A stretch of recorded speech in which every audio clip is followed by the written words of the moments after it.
alguna duda que tengamos que resolver. Aunque me comentaba Manuel que estuvo repasando con ustedes. Digo ustedes, los que quisieron unirse a esa, a esa actividad realizada por Manuel, pero aún así, si hay alguna duda, pues aquí estoy para servirles.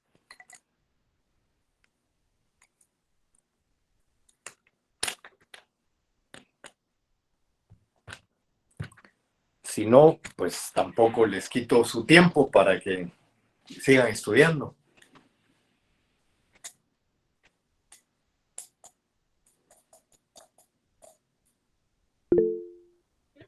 Buenas tardes, licenciado. Sí, en Edelia, dígame. Sí, gracias, licenciado. Fíjese que yo sí tengo una pequeña, bueno, tengo una duda porque yo resolví lo de las, pues lo que usted nos dejó, ¿verdad? Sí. Pero fíjese que yo tenía una duda porque en la número, le voy a decir, pues, disculpe.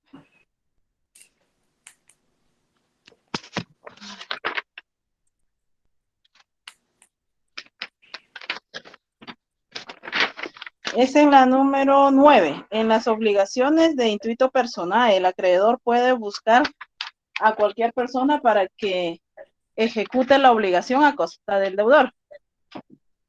Yo esa la respondí como verdadero al principio basándome en el artículo 1323. ¿Qué dice? Este dice,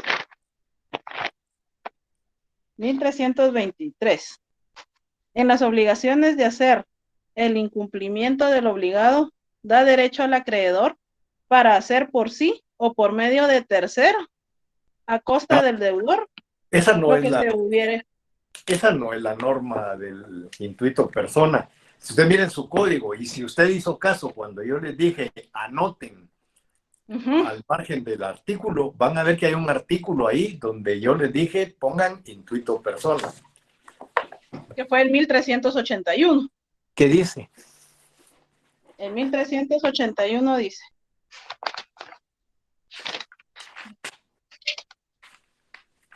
en las obligaciones de hacer, el acreedor no puede ser compelido a recibir la prestación o el servicio de un tercero, cuando la calidad y circunstancia de la persona del deudor hubieran sido motivo determinante al establecer la obligación. Y entonces, Sería el 1381. sí, pero entonces, ¿qué entiende de eso? Yo Mire, entendería de dígame, que es,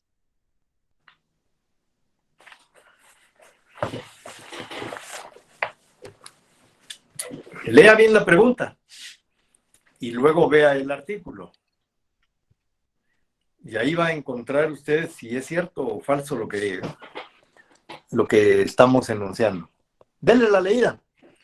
Y, y yo no estoy aquí para resolver dudas con respecto al trabajo que les dejé. El trabajo que les dejé ya está resuelto. Solo vean cómo se resuelve.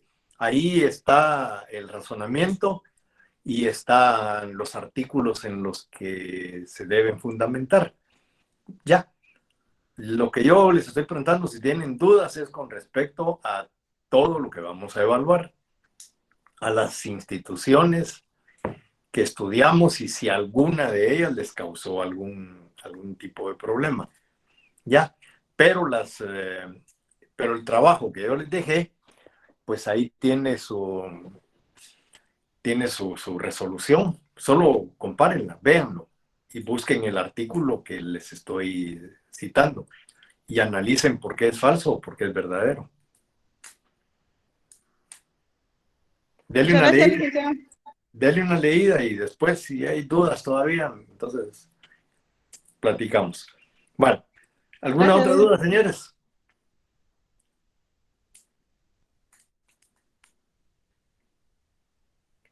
Si no hay dudas, bueno, pues a seguir estudiando. Analicen bien los casos. ya tienen las respuestas. La mayoría de las respuestas probablemente son las mismas que ustedes respondieron. La que no sea así, analícenla. Dígame, Néstor. Buenas tardes, licenciado. Buenas tardes. Disculpa con una duda. En el código, ¿cómo se clasificaría las obligaciones de hacer y no hacer? ¿Cómo así? ¿Cómo así? ¿Cómo ¿Cómo se aplicaría la... Porque fíjese que no entiendo su pregunta.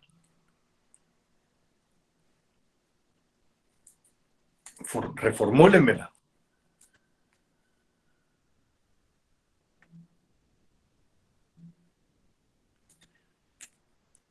¿Aló?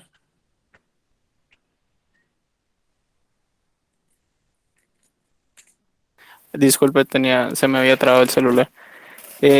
Mi duda es cómo se estructuraría o cómo se aplicaría conforme al código las obligaciones de hacer y no hacer en toda la clasificación. ¿Cómo obligaciones de hacer y no hacer? Así fue como las clasificamos, pero sigo sin entender su duda. ¿Qué es exactamente lo que usted quiere saber? Porque hablamos de todo un montón de clasificaciones y dentro de algunas de ellas hablamos de las obligaciones de hacer y hablamos de las obligaciones de no hacer. Entonces, ¿cómo se clasifican como obligaciones de hacer y como obligaciones de no hacer? Eso es lo que yo le puedo contestar a su pregunta. Pero si usted está pensando otra cosa, mejor reformúlemela porque no entiendo exactamente qué es lo que usted persigue con eso. ¿De qué le sirve encontrar una clasificación doctrinaria sobre las obligaciones de hacer o no hacer? Lo más importante es que usted sepa lo que es hacer y lo que es no hacer. Intente reformular qué es lo que quiere. Porque le soy sincero, no entiendo hacia dónde va. Licenciado, buenas tardes. Buenas tardes. Solo tengo una dudita, licenciado, ahorita que está terminando de... Fíjese que en caso de la división de las obligaciones por la pluralidad del objeto, en caso de la determinación, donde dice cosas presentes, cosas futuras, determinadas y determinables. Sí. Ahí me quedan algunas dudas para mí que ambas tienen relación. No sé si usted me pudiera ampliar un poquito, licenciado. Sí, no, mire pues, las cosas determinadas son las cosas que existen, que son palpables, que son visibles, que las podemos tocar, que las podemos identificar plenamente. Vamos a ver un carro. Un carro, usted puede decir cuál es su marca, el color, el cilindraje, las puertas, el número de placa, el número de motor, el número de chasis. Entonces decimos que esa es una cosa que se puede determinar. Es determinada desde el momento que uno puede definirla completamente, qué es, pero es indeterminada aquella que aún no existe y que por lo tanto nosotros no podemos decir cuáles son sus características, pero ahí es precisamente donde hablamos de las cosas que no han nacido a la vida todavía, pero que van a nacer y que como no han nacido a la vida, como todavía no existen, no se pueden determinar, pero sí son determinables. ¿Qué quiere decir eso de que son determinables? Quiere decir que aunque no existan, nosotros sabemos que van a existir y que cuando existan van a tener las siguientes características. Y por eso es que yo ponía el tema de la cosecha de café, que podría ser la cosecha de tomate, podría ser la cosecha de melón, de cualquier cosa, una cosecha, pero no solo eso. Podemos hablar, por ejemplo, de una vaca preñada o de una yegua preñada. Nosotros sabemos que la yegua o la vaca una perra está preñada, pero como no han nacido las crías, no las podemos determinar. No podemos decir que los hijos de la vaca o el hijo de la vaca es de un color específico, de ciertas características y todo eso específicas. No podemos hacerlo, pero sí sabemos que en el vientre de esa vaca hay una cría. Cuando esa cría nazca, entonces ya la vamos a poder determinar. Ahí ya vamos a poder señalar cuáles son todas sus características. Pero es determinable en cuanto a algunas cosas, porque podemos decir por lo menos a qué raza pertenece, la calidad, si esa cría es hija de dos campeones, y si es hija de dos campeones va a ser cara y más o menos cuánto puede costar una cría de dos campeones, etcétera, etcétera. Pero todo eso nosotros podemos asumirlo porque tenemos algunas ideas de lo que está adentro.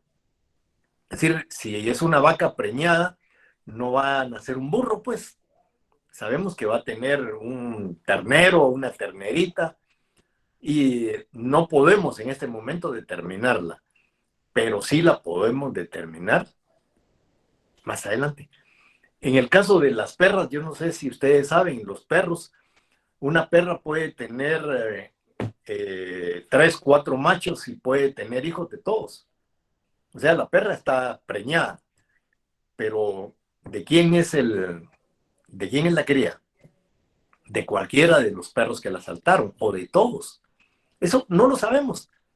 Hasta que nacen, entonces ya podemos identificarlos. Ahí ya podemos decir, este es hijo de aquel, este es de aquel, o todos son de aquel. Entonces, en ese momento ya podemos determinarlos, pero antes no. Pero son determinables desde el momento que existe la viabilidad, desde el momento que va a haber una cría, pues, y por eso mencionaba yo la cosecha. En la cosecha del café, que es lo más documentado que hay, el tomate, por ejemplo, eh, varía mucho, a veces cuesta más, a veces cuesta menos. En cambio, en el caso del café, podemos determinar por la altura, podemos determinar la calidad, podemos determinar la producción por la cantidad de tierra que hay, etcétera, etcétera. No sé si le quedó claro. Así es, licenciado. Ahora sí ya amplié más la duda que tenía. Muchísimas Bueno, gracias, licenciado. Brandon, Sí, licenciado, buenas tardes. buenas tardes. Solo es una confirmación. La 18 decía que el acreedor podía exigir al deudor antes de vencer el plazo, el pago. O sea, eso es falso. El Falso. plazo es para que no se le moleste al deudor. Ahora bien, yo me recuerdo que usted dijo que el acreedor puede exigir el pago antes de terminar el plazo, pero tiene que ir ante un juez. Eso, y hasta lo vi otra vez en la clase y me sí lo dijo, solo para confirmar que sí sea cierto. Tiene razón, pero mire pues, ahí es donde usted tiene que agarrar lo que hay, los elementos que usted tiene. La pregunta es genérica. ¿Puede No, el sí, la pregunta la acreedor entendí cobrar antes del perfectamente. plazo? No puede. Entonces, Ujú. ahora, si la pregunta fuera un poco más extensa y tuviera más datos, entonces esos datos lo van a llevar a otro tipo de respuesta. Porque si la pregunta fuera, ¿puede el acreedor exigir el pago del deudor cuando el plazo no ha vencido si sabe que el deudor cayó en un estado de insolvencia? Ahí ya es diferente, ¿verdad? Ahí ya hay más elementos. Ujú. Pero ¿Ya? sí, siempre hay que ir ante un juez o puede exigir el acreedor. No. Recuérdense que el acreedor no puede hacer per se nada. Ok. Todo tiene que pedirle autorización al juez. Ok.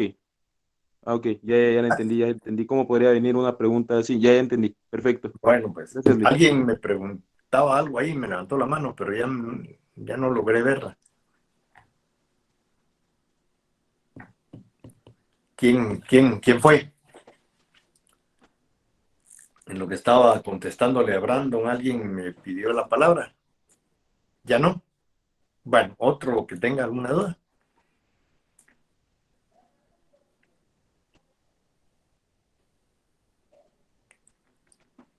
Bien, señores, si no hay duda, yo creo que podríamos dejarlo entonces ahí. Váyanse a estudiar, háganlo de una manera consciente.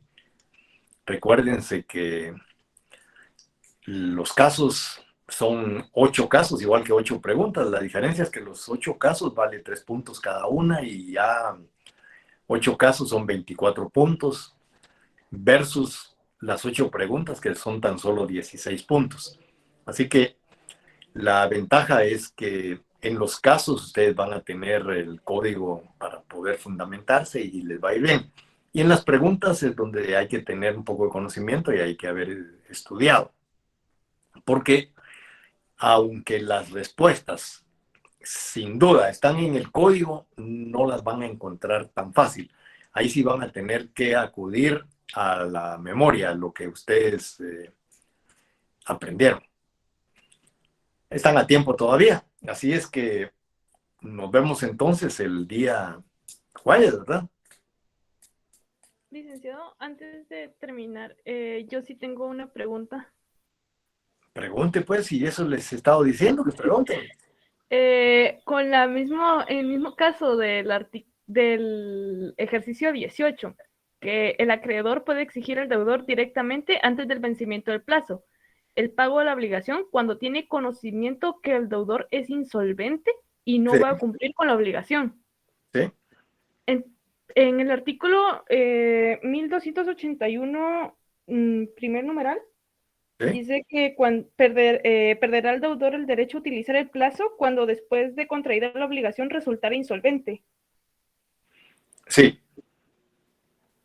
Entonces, El deudor pierde el derecho al plazo. ¿Eso qué quiere decir? Que el acreedor tiene derecho entonces a cobrar. así es. Entonces, aquí en el ejercicio dice que el acreedor puede exigirle al deudor el pago antes del vencimiento del plazo, porque el deudor pues. es insolvente y se sabe que el deudor es insolvente y que no se va a poder cumplir con la obligación. Sí, la respuesta es que sí. Entonces, en el ejercicio 18 sería verdadero. Es verdadero, claro. Ok. Porque Pero mire, pues, Aida, ¿usted tiene el examen ya resuelto que yo les mandé? el solucionario. ¿Sí? Sí, sí, Vaya, ¿por qué no lo compara ahí? es porque ahí dice que es falso. Ah, dice ahí que es falso. Sí, Bueno, entonces ya sé por qué dice ahí que es falso. Y voy a regresar a lo que dije. Hay un elemento ahí que falta, ¿verdad? Y me lo acaban de preguntar. ¿Cuál es? La palabra exigir. No le puse mucha atención.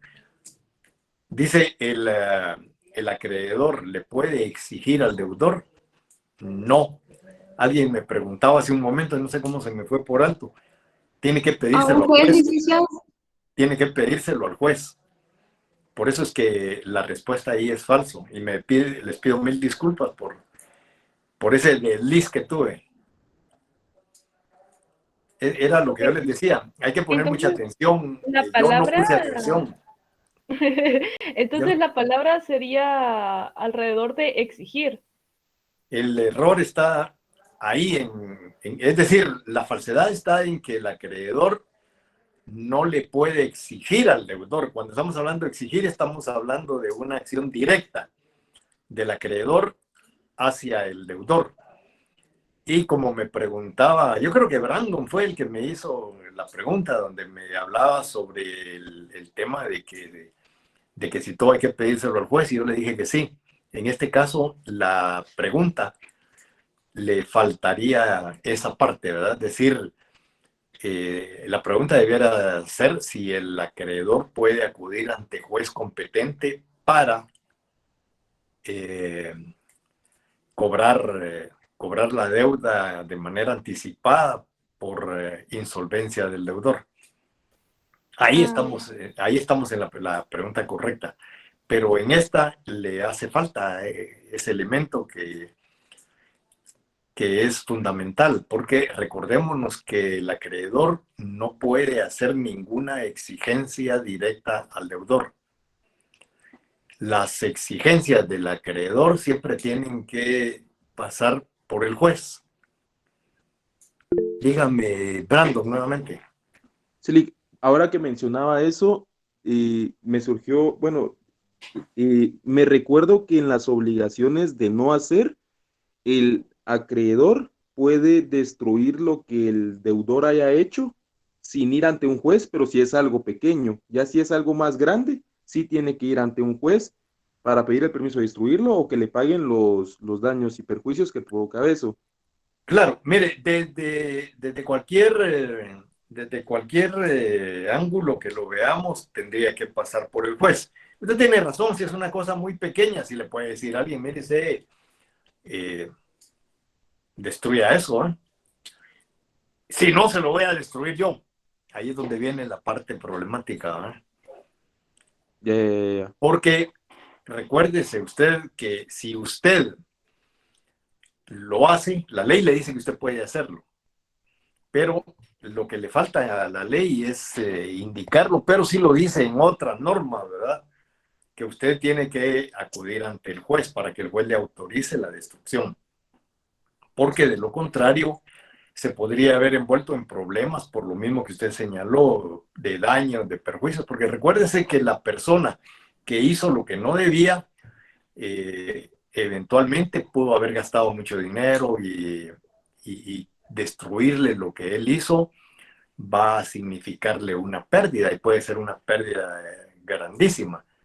Entonces, por eso cuando usted menciona si se trata de algo grande, lo que sucede es que si se trata de algo pequeño que no valga mucho la pena, pues es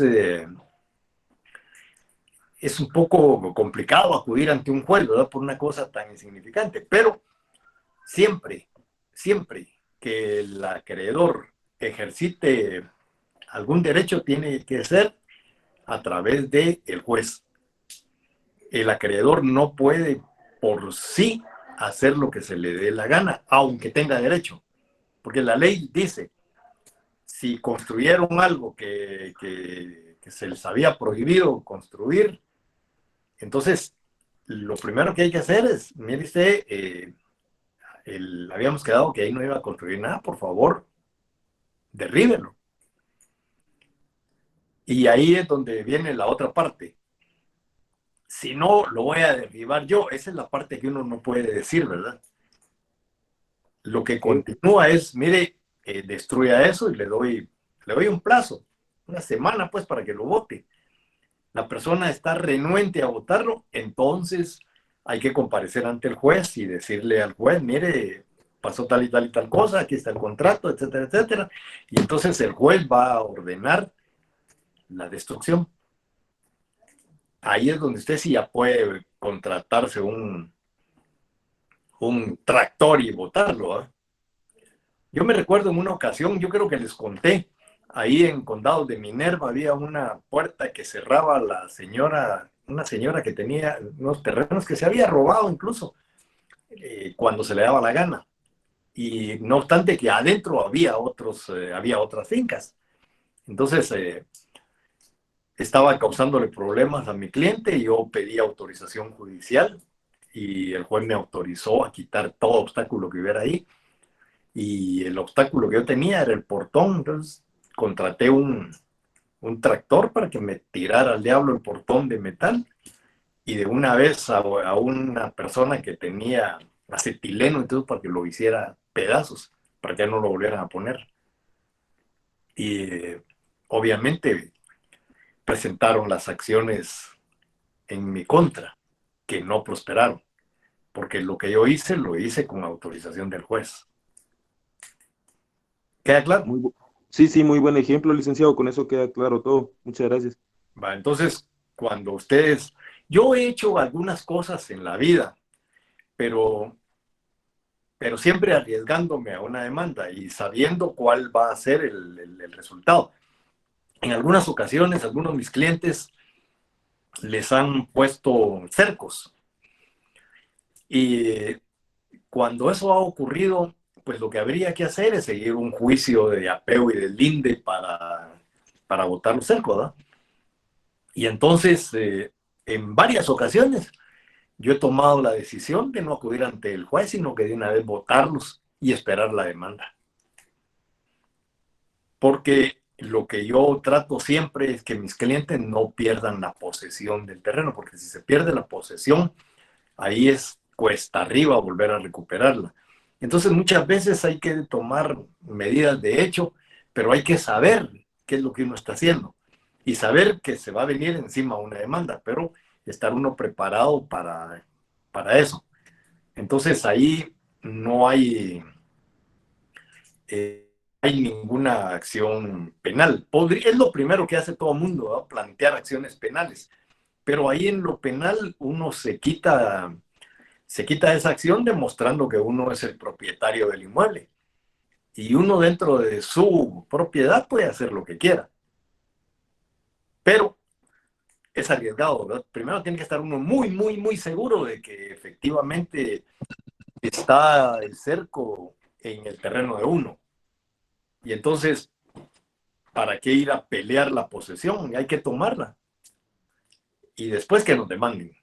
Esa ha sido parte de las cosas que yo he hecho en la vida, pero cuando uno hace algo así tiene que estar muy seguro de lo que está haciendo y tiene que tener el amparo legal. Y por eso es que es importante, les decía yo a ustedes, que manejemos bien el derecho civil. ¿Sí? ¿Alguna otra duda?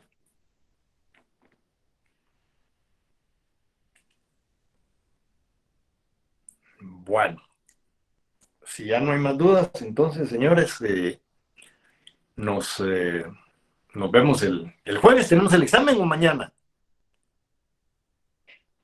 Mañana. Es mañana, licenciado. Ah, bueno.